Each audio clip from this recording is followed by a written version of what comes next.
오늘은 고린도전서 13장의 말씀을 통해서 그 중에 제1은 사랑이라는 제목으로 같이 말씀 나누겠습니다. 자, 오늘 여기 본문의 1절을 보겠습니다. 본문의 1절입니다. 내가 사람의 방언과 천사의 말을 할지라도 사랑이 없으면 소리나는 구리와 울리는 꽹과리가 되고, 여기서 바울은 사랑과 방언을 비교해서 말하고 있습니다. 여기 1절에 내가 사람의 방언과, 여기 사람의 방언은 이 세상 여러 나라에서 사용되는 언어, 즉 우리가 말하는 한국어, 또 영어, 프랑스어, 중국어, 독일어, 그런 기타 등등의 세계적인 언어들을 말합니다.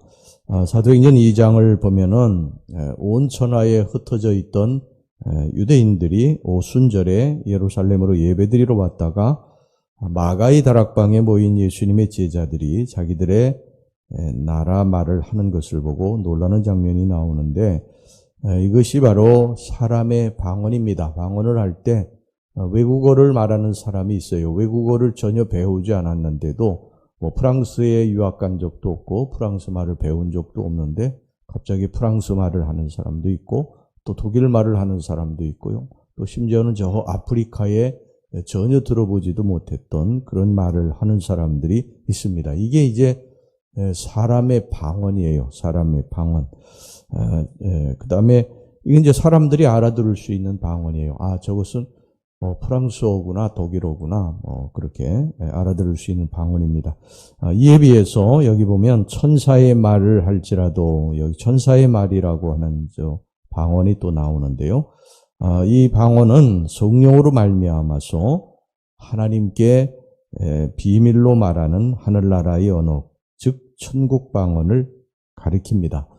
이 말은 알아들을 수가 없어요. 이 말은 세계적인 언어를 자기가 습득하고 있다 할지라도 그 언어는 알아들을 수 없습니다. 반드시 통역하는 사람이 있어야 됩니다. 그래서 성령의 은사 중에 통역의 은사가 있습니다. 고린도전서 12장 10절 후반절에 보면 어떤 사람에게는 방언들 통역함을 주시라니. 그래서 이런 천사의 말, 천사의 방언을, 하늘나라의 방언을 하는 사람에게는 반드시 이 통역하는 사람이 있어야 그것을 우리가 이해할 수가 있다. 이 은사 중에 이제 이런 은사가 있고요. 그 다음에 예언의 은사, 또 믿음의 은사가 있습니다. 오늘 여기 본문의 2절 말씀 보시기 바랍니다. 내가 예언하는 능력이 있어 모든 비밀과 모든 지식을 알고 또 산을 옮길 만한 모든 믿음이 있을지라도 사랑이 없으면 내가 아무것도 아니요. 여기 은사가 이제 그런 은사가 있고요. 그 외에 고린도전서 12장에 보면 성령의 은사 중에 지식의 은사, 또 지혜의 은사, 신유의 은사, 능력 행함의 은사, 영들 분별함의 은사가 있습니다. 하나님은 우리들에게 이런 각자의 은사를 이렇게 각자에게 이런 은사를 주셨어요. 이런 은사를 주셔가지고 이런 은사가 합력해서 예수 그리스도의 이 영광을 위해서 쓰임 받도록 그렇게 한 것입니다. 서로 또 섬기게 하셨고요. 여러분, 이 은사라고 하는 것은 굉장히 귀한 것입니다. 우리가 이런 은사를 사모해야 되고, 또 하나님께서는 우리들에게 맞는 은사를 주셔서 그 은사가 서로 합력해서 섬기고 또 하나님의 영광을 나타내게 하는 것이죠. 자, 은사는 귀한 것인데, 그런데 사도 바울이 여기서 고린도전서 13장에서 이야기하는 것은 뭐냐면, 이와 같은 은사를 가졌다 할지라도 사랑이 없으면 소리나는 구리와 울리는 꽹과리가 될 뿐이라고 그렇게 말을 하고 있습니다. 2절에 예언하는 능력, 믿음의 은사 다 마찬가지입니다. 모든 은사를 다 사랑의 기초에서 그것을 사용하지 않으면 아무 열매도 맺을 수 없고 하나님께 영광이 되지 않는다는 것입니다.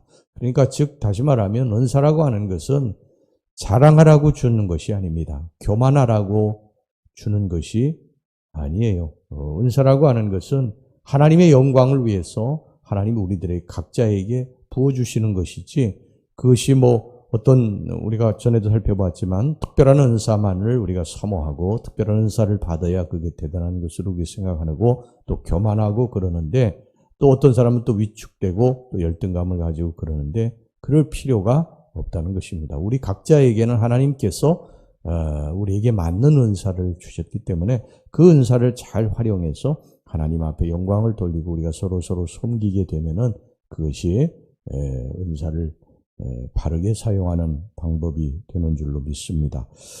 자, 그러면서 이 사도 바울이 은사라고 하는 것이 하나님께 영광을 돌리고 사람들에게 유익을 주기 위한 것이라고 말을 하면서 사랑의 특성에 대해서 말씀을 하고 있습니다. 자, 4절에서부터 7절까지 말씀을 보겠습니다. 사랑은 오래 참고 사랑은 온유하며 시기하지 아니하며 사랑은 자랑하지 아니하며 교만하지 아니하며 무례히 행하지 아니하며 자기의 유익을 구하지 아니하며 성내지 아니하며 악한 것을 생각하지 아니하며 불의를 기뻐하지 아니하며 진리와 함께 기뻐하고 모든 것을 참으며 모든 것을 믿으며 모든 것을 바라며 모든 것을 견디느니라.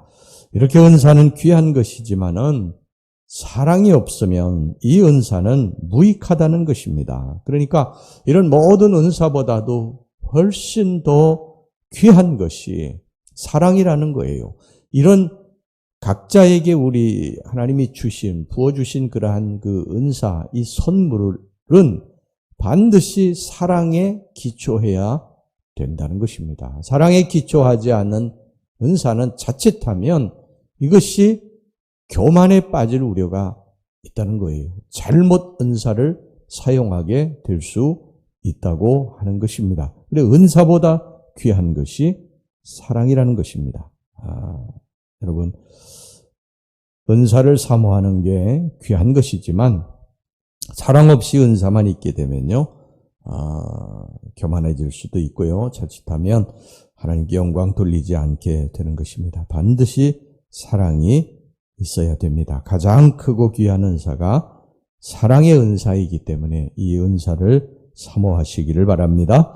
자, 그 다음에 여기 한 가지 더 살펴볼 것이 뭐냐면 11절 말씀 보겠습니다. 자, 11절 말씀. 내가 어렸을 때에는 말하는 것이 어린아이와 같고 깨닫는 것이 어린아이와 같고 생각하는 것이 어린아이와 같다가 장성한 사람이 되어서는 어린아이의 일을 버렸노라. 우리가 옛날에 찍은 사진들을 보면요, 얼마나 촌스러운지 모릅니다. 한껏 폼을 잡고 찍었지만 지금 보면 그렇게 촌스러울 수가 없지요. 여러분, 우리가 지금 이제 그만큼 세련되어졌기 때문이에요. 세월이 흘러서 우리들의 모습도 또 세련되어지고 또 성숙해졌고 그렇기 때문에 옛날에 이렇게 찍었던 사진들은 조금 촌스럽게 보일 수가 있습니다. 여러분, 우리의 말도 마찬가지예요. 우리가 옛날에 했던 말을 다 기억할 수 없어서 그렇지 쏟아낸 말을 기억할 수 있다면 유치함 그 자체입니다. 어른이 된 지금에 나이 어린 친구들의 말을 무심코 들어보면 유치하고 또 깊이가 없죠. 그런데 그런 말에 때로는 깔깔대고 가슴 아파했던 것이죠. 제가 신학교 와서 전도사 시절에 처음 했던 설교를 들은 적이 있는데요. 그 설교를 준비할 때 정말 열심히 준비해서 재단에서 기도하고 그렇게 전하기는 했는데 그 설교를 들어보면요, 얼마나 유치하고 설익었는지 얼굴이 화끈거려서 다 들을 수가 없을 정도입니다.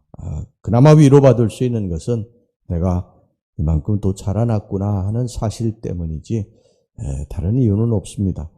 오늘 여기 우리는 본문의 11절 말씀처럼 어렸을 때는 말하는 것이 어린아이와 같고 깨닫는 것이 어린아이와 같고 생각하는 것이 어린아이와 같았습니다. 그러나 장성하게 되면 이제 좀 그 말을 버려야 되죠. 말하는 것도 어른스러워야 됩니다.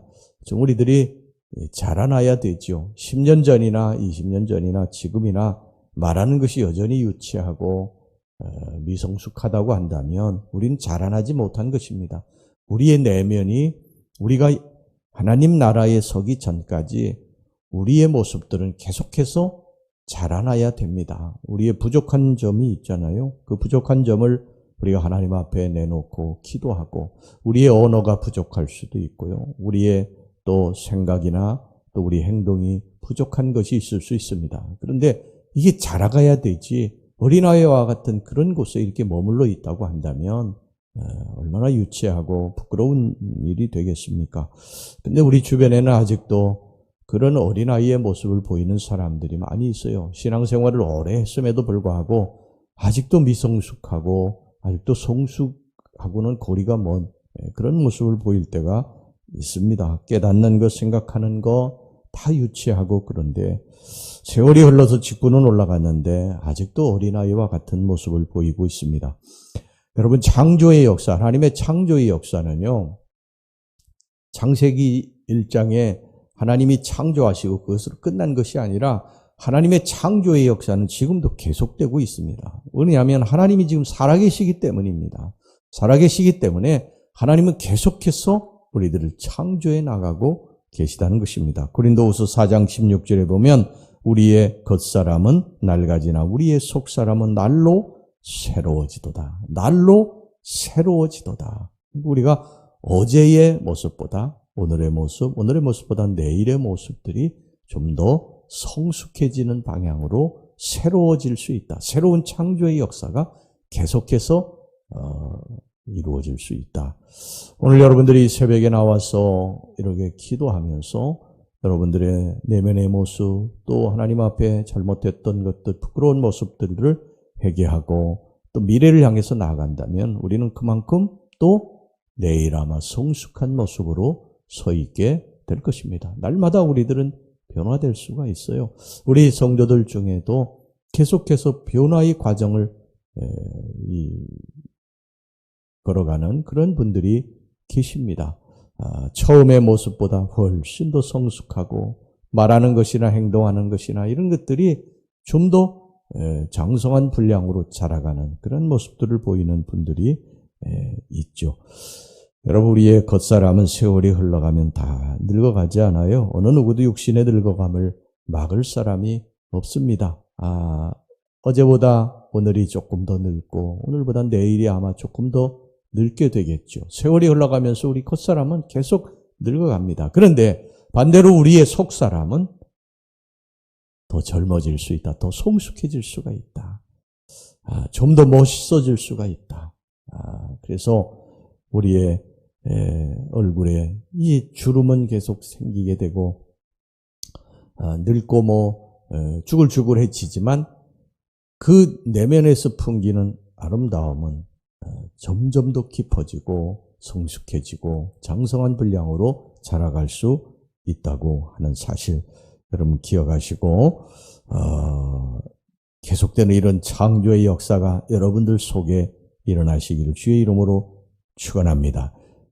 우리 믿는 사람들은 이런 성화의 과정을 거쳐가야 됩니다. 우리가 예수 그리스도로 구원받았어요. 예수님을 영접하고 예수님이 내 안에 오셔서 나의 이제 주인이 되셨습니다. 그러면 이제 이것이 자라가야 돼요. 이 태어난 것입니다. 새로운 born again, 중생을 하게 된 것입니다. 예수 그리스도의 자녀가 된 것입니다. 태어난 거예요. 그러면 이 태어난 예수 그리스도의 이 아기는 자라가야 됩니다. 매일매일 자라가야 될 줄로 믿습니다. 그래서 오늘도 새벽에 하나님 앞에 기도하는 거예요. 하나님, 나의 부족한 이 점을 고쳐주시고 어린아이와 같은 유치한 것을 버리게 하소서. 장성한 분량으로 좀 자라가게 해주시옵소서. 나의 말이나 행동이나 생각이나 좀 더 성숙하게 해주시옵소서. 그러면서 어제보다 오늘이, 오늘보다 내일 더 성숙해져서 우리가 하나님의 나중에 이제 영광스러운 그런 모습으로 조금 더 바뀌어지는 그러한 아름다운 변화의 과정이 저와 여러분들에게 있기를 주의 이름으로 축원합니다. 기도하겠습니다.